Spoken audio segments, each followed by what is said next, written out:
Hola, hola, ¿cómo están? Espero que estén muy bien. Pues vamos a la siguiente práctica para esta semana. Recuerden que lo que hemos trabajado también en el curso es el cálculo de la T-Student, tanto para valores, digamos, relacionados, o la T-Student para muestras relacionadas, como la T-Student para grupos independientes. Entonces, en este sentido, vamos a estar haciendo el día de hoy la práctica y espero pues les sea fácil de ejecutar en el SPSS, ¿sale? Entonces, como preámbulo, recuerden nada más que la T-Student es una prueba de carácter paramétrico que se fundamenta, digamos, en la comparación de las distribuciones, partiendo de dos parámetros, la media y la desviación estándar.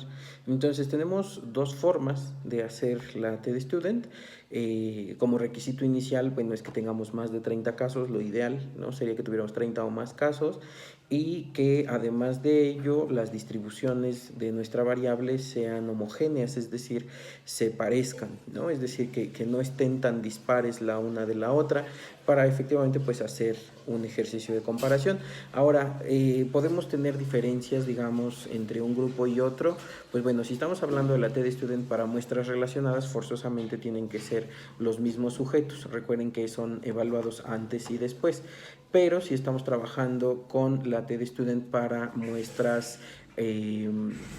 digamos, independientes, puede que varíen los datos, es decir, puede que sean, supongamos, no sé, en un grupo 45 y en el otro sean 60, es viable porque estamos obteniendo pues números cada vez más grandes, pero sí lo ideal es que la distribución de la variable sea homogénea o se parezcan, ¿no? Y que tiendan por lo regular a la normalidad. Para eso hay una prueba que también podemos consultar, una prueba de normalidad, la vamos a ver un poquito más adelante, pero pues bueno, tengan siempre presente estos criterios, ¿no? Nada más de manera muy puntual y de manera resumida dijimos que tengamos 30 o más casos, que la variable sea evaluada en un nivel paramétrico y que tengamos varianzas homogéneas, ¿no? Es decir, que la distribución de la variable sea similar para los dos grupos que vamos a comparar. Entonces vamos a ver cómo se hace en el SPSS.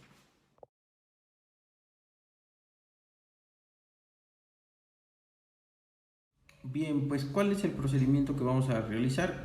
Es muy fácil, fíjense, tenemos aquí una base de datos, creo que es la misma que les había mostrado la semana pasada, que tiene que ver pues con el comportamiento, la reflexión que se hace y, ¿no?, la valoración que se hace sobre el comportamiento ante la contingencia del coronavirus. Entonces vamos a hacer las dos pruebas T-Student y vamos a aprender cómo reportarlas. Vamos primero con la T-Student para grupos relacionados. Les decía, acuérdense que para la T-Student de grupos relacionados es como si nosotros hubiéramos hecho una evaluación antes y una evaluación después. Es un pre y un post.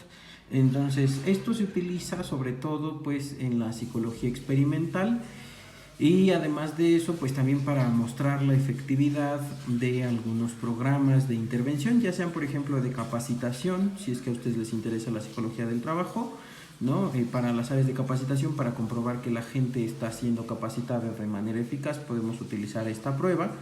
O también la podemos utilizar para medir, digamos, el efecto de una intervención, ¿no? Ya sea, por ejemplo, en un espacio clínico, en un espacio, bueno, un clínico no, porque estamos trabajando con personas, pero sí, por ejemplo, en un área social. Si tú estás siendo líder comunitario, puedes atemperar, digamos, los resultados de tu intervención con este tipo de pruebas. Es muy fácil hacerla, nada más lo que siempre les recomiendo es que tengan sus valores o la medida de sus variables bien establecidas. Como pueden ver, aquí tenemos solo variables en escala, estas que son ordinales, pero bueno, lo que tenemos aquí es justo esta, digamos, esta escala. Entonces, ¿qué es lo que vamos a hacer? Muy simple. Primero nos vamos a ir aquí donde dice analizar, y después de analizar le vamos a pedir comparar medias, porque justo lo que estamos haciendo es una prueba de comparación. Acuérdense que la T-Student sirve como eje, digamos, o como, más bien como estrategia o como herramienta estadística para este eje de investigación, que son las pruebas, digamos, o los análisis de carácter descriptivo, donde se compara cómo se manifiesta una variable en un grupo y otro. Entonces, aquí en comparar medias vamos a tener diferentes, un menú muy amplio. Dice medias, prueba T para una muestra, prueba T para muestras independientes, prueba T para muestras relacionadas y ANOVA de un factor. Entonces vamos a utilizar la prueba T para muestras relacionadas. Le picamos ahí y nos va a desplegar una ventanita como esta que tenemos aquí. Como pueden observar en el cuadrito que tenemos ahí enfrente, pues nos dice variables emparejadas y tenemos los pares. Entonces estos son los resultados, digamos, del pre y el post.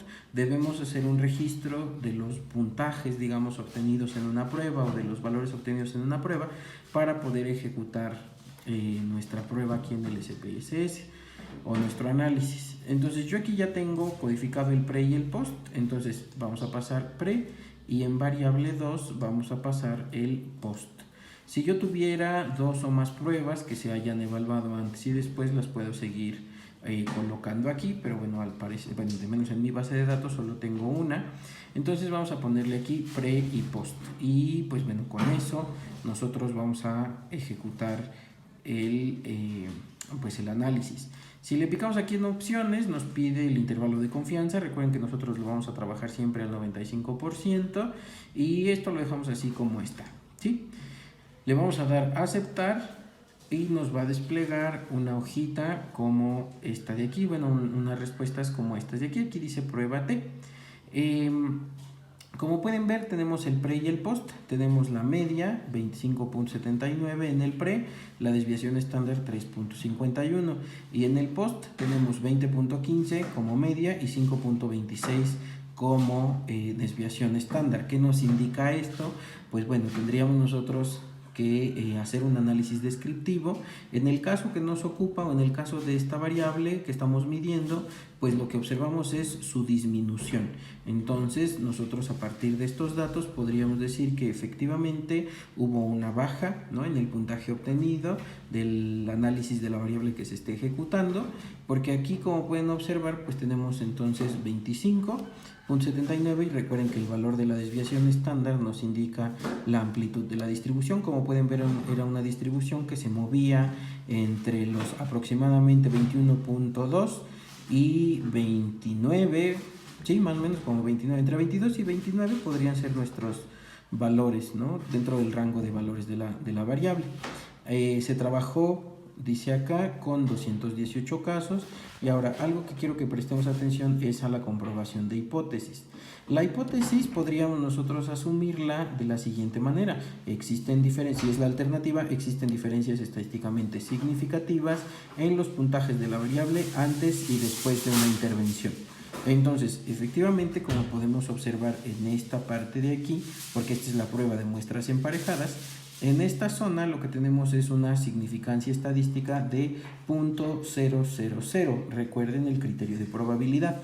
Si nosotros tenemos 0.05 o mayor, estaríamos aprobando la hipótesis nula. Si tenemos 0.05 o menor, entonces estaríamos aprobando la hipótesis alternativa. En el caso que les estoy mostrando, pues efectivamente se cumple la hipótesis alternativa. Existen diferencias estadísticamente significativas en los valores de la variable antes y después de la intervención. Lo que ustedes calculan cuando hacen el ejercicio a mano, pues aquí está, son los grados de libertad y el valor de t, el valor empírico de t. Eso nos permite pues contrastarlo en las tablas de probabilidad y establecer también nuestra conclusión. Aquí el software pues lo hace de manera independiente. ¿Cómo tenemos nosotros que hacer el reporte o qué tendríamos nosotros que reportar de esta primera prueba de comparación? Primero tendríamos que plantear las hipótesis, como ya las habíamos mencionado hace un momento, y después discutir si la hipótesis es aprobada, bueno, cuál de las dos hipótesis es aprobada, la nula o la alternativa. En dado caso de que se apruebe la hipótesis nula, pues nosotros no tenemos que hacer más descripciones, porque a fin de cuentas no se encuentran diferencias, que es el objetivo de una prueba de comparación. Si no hay diferencias, entonces lo único que reportamos es justo eso, que la distribución de los valores de la variable en ambos grupos fue similar.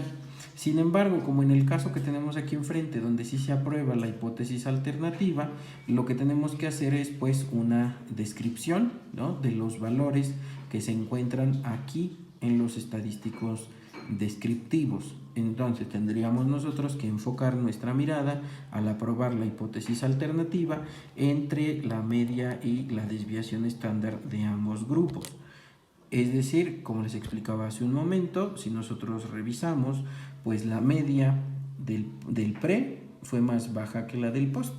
Imaginemos que esta prueba está evaluando una variable, la que sea, ¿no? Supongamos ansiedad. Ya ven que es de las taquilleras, o depresión, ¿no? Y supongamos que lo que queremos hacer es medir el impacto que tiene una serie de sesiones de terapia cognitivo-conductual en una persona con depresión. Si nosotros aplicáramos una prueba, cualquier inventario de depresión que nos permita obtener un puntaje, pues entonces lo que estaríamos haciendo sería medir el estado anímico o el estado o el nivel de depresión de nuestros participantes antes de la intervención, ¿sí? Luego hacemos la intervención, damos una serie, ¿no?, de terapia, de sesiones de terapia de carácter cognitivo-conductual, como les ponía de ejemplo, y volvemos a medir el nivel de depresión en estos participantes. Si ese fuera el caso, entonces nuestra hipótesis sería: no existen diferencias estadísticamente significativas en los niveles de depresión antes y después de la intervención con terapia cognitivo-conductual. La alternativa pues sería lo mismo, nada más le quitamos el no.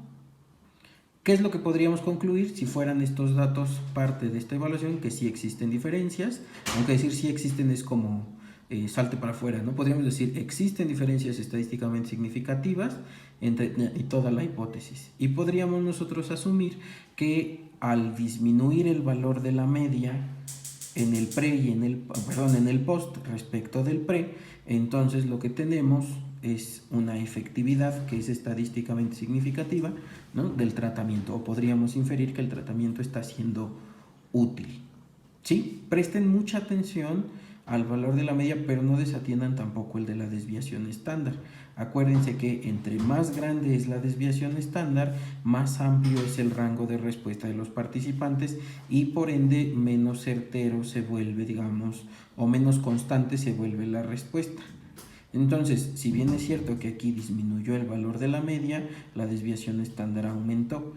Esto nos podría indicar que a lo mejor funcionó o fue efectivo en la mayoría de los casos, o la tendencia es a que sea efectivo, pero no necesariamente en todos, porque la desviación estándar pues muestra variabilidad y por ende algunos sí fue muy efectivo y en algunos sí disminuyó, pero no lo suficiente. ¿Sí? Entonces, esa es la forma de ejecutar esta prueba.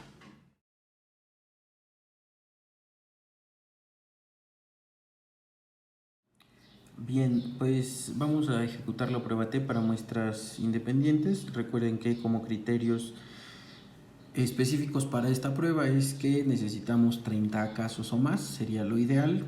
Aunado a ello, necesitamos que los grupos sean equiparables, es decir, que tengan una varianza similar y que la variable que estemos utilizando se distribuya de forma normal, es decir, que tenga un criterio o un nivel de medición más bien de intervalo o de razón. Vamos a utilizar esta base de datos, que es la que estábamos trabajando también en el ejercicio previo.